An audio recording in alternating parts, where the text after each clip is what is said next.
Fuck. I fucked up. After discovering that strange area on the maps, I decided to go there. I packed everything I thought I'd need: hiking gear, a camera to record my findings, emergency flares, and a gun. I wasn't going to let myself get caught off guard. By that point, I was determined to get to the bottom of the town's strange mystery.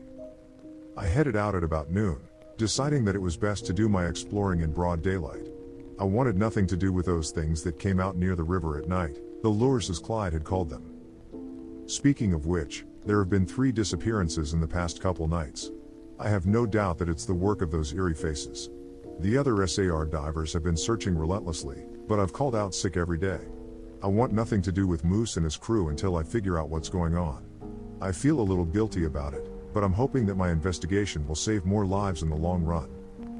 I headed toward that strange area I had discovered, choosing to move through the densest part of the forest in order to avoid running into anyone. The hike was surprisingly long and arduous. I could hardly find my footing after all the rain we'd had. Within 15 minutes I was soaked to the bone, covered in mud, and had nearly broken my camera twice. The trip took incredibly long, longer than I expected. It seemed as if I was circling around the area without ever getting closer. I scrutinized my phone closely. I had been using it to guide me, but somehow I kept getting off course. My destination should have been directly to my east, just over a mile away. I turned in that direction and headed straight, but when I looked down at my phone, I realized that I had somehow veered north. I was a little closer to my destination but grew more distant with every step in the wrong direction. I don't know how to explain it. I just kept veering off course without intending to. This persisted for several hours, and I feared the sun would set before I even got there. But I grew closer, little by little, until finally I reached my destination. The sight of it bewildered me. A soaring rock structure stood in the center of a large clearing. The structure is hard to explain. Imagine cutting off the top 500 feet of a mountain's peak and then just plopping it down in the center of a field. That's what it looked like, an unconnected stone structure that rose to a jagged, pointy tip. It gave the distinct impression of a pyramid, though lacking the smoothness and straight angles that one would expect. A fissure in the front appeared to lead into a passageway. Strangely, a small river ran out of the cave's mouth. It only appeared to be about 10 yards wide, and it meandered across the clearing until it diverged in the woods. The water was crystal clear and flowed surprisingly fast. I followed it until I reached the mouth of the cave. I looked inside to find only darkness, the passage going back as far as I could see. It seemed to be relatively straight with no tunnels branching off. I entered the cave and noticed that the air immediately grew colder. It must have dropped at least 10 degrees from the outside. I shivered and zipped up my jacket. The river continued as far as the passage did, and I followed it as I delved deeper into the strange mountain. I noted that there were no stalactites or stalagmites in the cave. While it lacked any smoothness or markings that would indicate a man-made tunnel, it also didn't seem to be natural. The whole place had a strange air about it. I continued deeper until I was sure I must have been in the heart of the structure. At that moment, I noticed an eerie bluish light in the distance. It grew closer and brighter until I almost didn't need my flashlight. The passage grew narrower until I was just barely tiptoeing around the edge of the river. The light brightened until I suddenly found myself in an enormous round cavern. The walls were covered in thousands upon thousands of small glowing green insects. Glowworms. I had heard of caves like this in New Zealand but didn't think they existed here. However, what drew my attention sat at the center of the cavern. My breath caught in my throat when I saw it, and my hand immediately went to my gun. The river dwindled until it ended in a clear circular pool. In the center of that pool rose an enormous stone throne that seemed carved directly from the floor of the cave. It was adorned with beads, reflective stones, and precious metals. Normally I would have found it beautiful, but that beauty was ruined by what sat atop it. I can only describe it as a figure. It must have been at least 14 feet tall and sat straight, almost regal, on top of the throne. Its hands rested on the arms of the seat and a stone crown sat atop its head. Dark green moss comprised the body, much like the face I had seen by the river. Black stones sat where the eyes should have been, and they stared sightlessly down the length of the tunnel I had just come through. I shivered at the thought of that thing watching me the whole time I had been approaching it. There was no doubt. That thing was what the natives had referred to as King Moss. That's when I noticed the smell. It was disgusting, and I couldn't believe I hadn't noticed it earlier. It was exactly like the smell in my dreams, a gut-wrenching combination of grass clippings and rotten fish. I nearly vomited and tried to focus on breathing through my mouth. That wasn't much better, though. I could taste it on the air. It coated my tongue and throat, making it impossible to ignore. I covered my mouth and nose with one hand and pulled out my camera with the other. This must be the source of all the weird shit going on.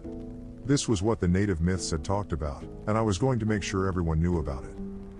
I turned the camera on, pointed it at the green figure, and nothing. The image was too blurry to discern anything. There was just a mess of black and green shapes smudged across the screen. I rubbed the lens on my shirt and turned it back to the throne only to find it the same as before. I couldn't get it to display properly. I was moving to wipe the lens again when I heard a voice behind me. "It won't work." I whirled around to find Moose standing there. He glared at me with a weary look in his eyes. "He has a way of staying hidden," Moose said, nodding to the enthroned figure. "Cameras won't work, not even film. Hell, it's a miracle you even found this place. Most people would get lost." I slowly began to reach for my gun. He noticed the motion and threw his hands up in surrender. "Whoa now," he said. "I mean you no harm."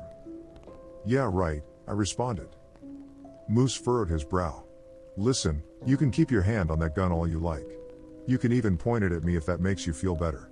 Just hear me out and promise not to shoot me for no reason." I kept my hand resting on the gun at my hip but nodded. "You won't believe me when I say this, but I've been trying to protect you." Moose sat on the cold stone floor, looking tired. His normally clean-shaven face sported a shaggy beard and dark circles ringed his eyes. "Bullshit. Just like how you tried to protect all those people down at Badwater?" Moose remained silent for a moment, and his eyes took on a distant look. "You have no idea how much I wish I could have." I stared at him for a moment. He seemed genuinely sad. There wasn't any malice to him. He was just a weary old man. I kept my hand near my gun but decided to hear him out. "What is all this, Moose? Why couldn't you save them?" He nodded to the throne once again. "Do you know what that is?" King Moss. The name sat heavy on my tongue. I felt as if I had just spoken something terrible into existence. He chuckled. "I see you've done your reading. Yes, that's what the natives referred to as King Moss. But do you know what he is?" I reluctantly shook my head. "There are creatures that existed long before humans on this earth, and then there are beings that existed long before even them." He stared at King Moss. There was neither fear nor reverence in his eyes, just weary acceptance. He existed before almost anything else on here. He was ancient when the first fish took steps on land, even more so when the first settlers made their way to this place. Maybe he's a god, or maybe he's just another creature like us. All I know is that he has powers beyond fathom. "You can't kill him?" Moose shook his head. "That thing over there isn't him. I mean, it's certainly a part of him, maybe something correlating to a head. But cutting off the head won't kill something like him. He's the river, he's the groundwater, he's the plant life in the water, he's everything. His influence extends beyond even the river. There's no stopping him. We can only abide by the pact." I remembered the agreement I had read about in the native myths as well as the one that I heard the older divers referencing. "And what exactly is this pact?" I'm not entirely sure of the reasoning behind it, but King Moss seems to be a lethargic sort of creature. He doesn't like being challenged, even if his challengers don't stand a chance.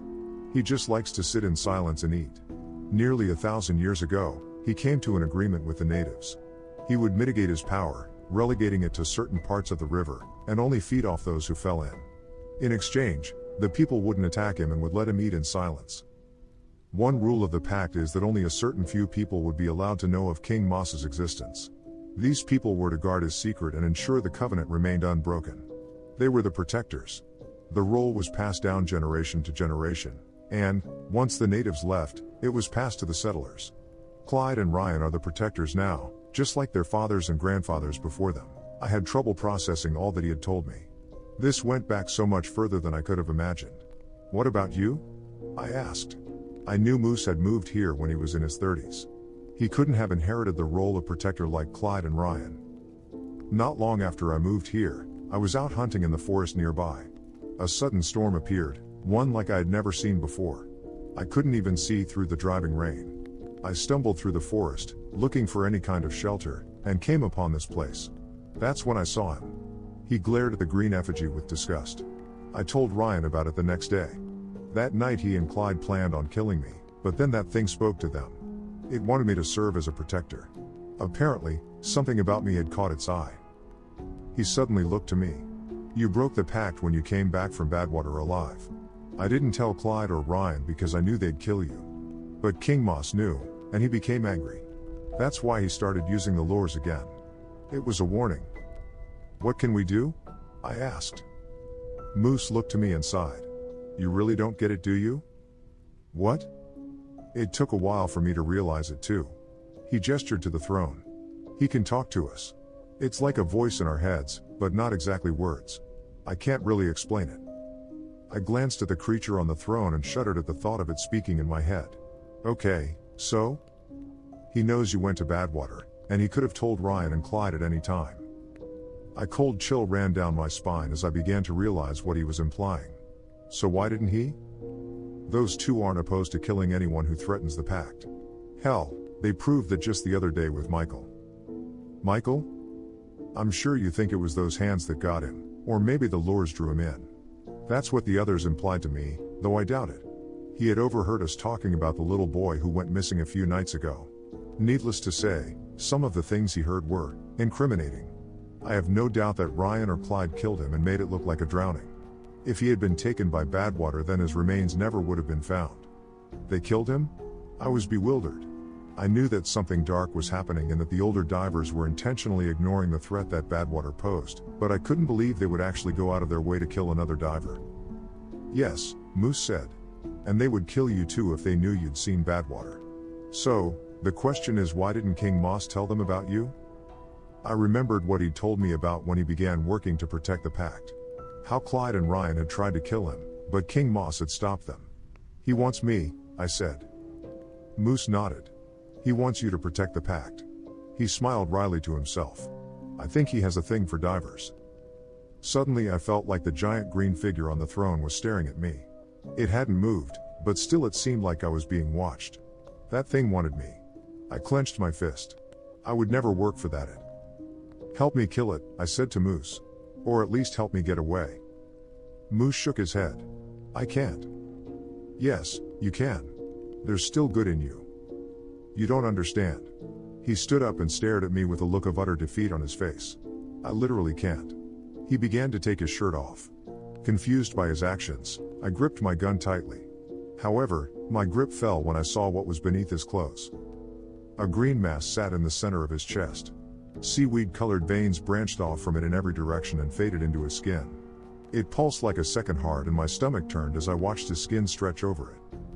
What the fuck? This is his mark, Moose said. It's how he shows that I belong to him, and it's how he keeps me in line. I can't act in opposition to his will. It burns if I do, and it will kill me if I act blatantly against him. It's been aching ever since I found out you went to Badwater, and I can't even leave the town. It'll kill me if I go too far. What the fuck, what the fuck, what the fuck? I backed away from Moose as I muttered it over and over. Things had just gotten so much weirder. I pulled out my gun and pointed it at him. Go ahead, he said. I don't care anymore. My hand shook as I put my finger on the trigger. I stared at him for what felt like an eternity before finally letting my hand drop to my side. I couldn't do it. I'm going to leave now. The words sounded hollow. I was badly shaken by that point. Moose shrugged. Go ahead. You can't escape, though. This will all end one way or another. I ran out of the cave then, and, once out, I kept running. I stumbled through the forest in a mad dash. It's a miracle I didn't trip and kill myself. I ran until I got to my car and sped home. This will likely be my last post. I'm going to try to leave tonight. I have the bare necessities packed, and I don't care where I go. Anything is better than this. I don't know what King Moss has in store for me.